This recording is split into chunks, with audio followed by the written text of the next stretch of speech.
यह संपूर्ण विश्व बीज रूप में ईश्वर का ही विस्तार है। इस संपूर्ण जगत में जो कुछ भी व्याप्त है, दृश्यमान, विद्यमान, दृष्टिगोचर है, वह सब ईश्वर का ही है।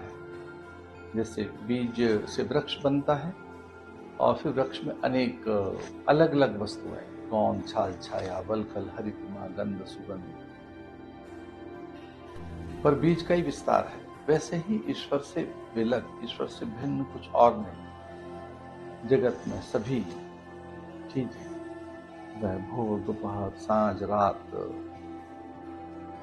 अग्नि, जल, वायु, निहारिका, नक्षत्र, प्रकृति के विविध रूप, यह नाना प्राणियों का समूह, और हम सब जो भी यहाँ भिन्न भिन्न दिखाई दे रहे हैं, समुदायों में, वर्गों में, पंथ और संप्रदायों में, अनेक देशों में, हम पता नहीं कितने अलग होकर दिखाई दे रहे हैं।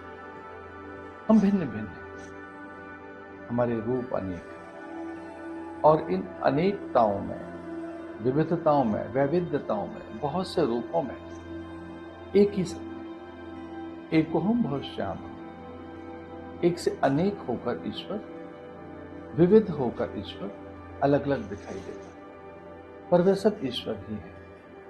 एक ही ब्रह्म का विस्तार है, एक ही ईश्वर की ये विविधता है। तो ऐसा कह सकते हैं कि ईश्वर साकार रूप में अलग अलग होकर दिखाई देता है, भिन्न भिन्न होकर दिखाई देता है। जैसे एक मिट्टी अपना सत्य जब आकार को देती है तो वो अलग अलग होकर दिखता है, घड़े के रूप में, कुल्हड़, सुराही के रूप में, दीपक के रूप में। मिट्टी अपना सत्य दे रही है, अपनी सत्यता प्रदान करके आकार को तो भिन्न दिखाई देता है। वैसे ईश्वर एक ही है और विविध रूपों में दिखाई देता है।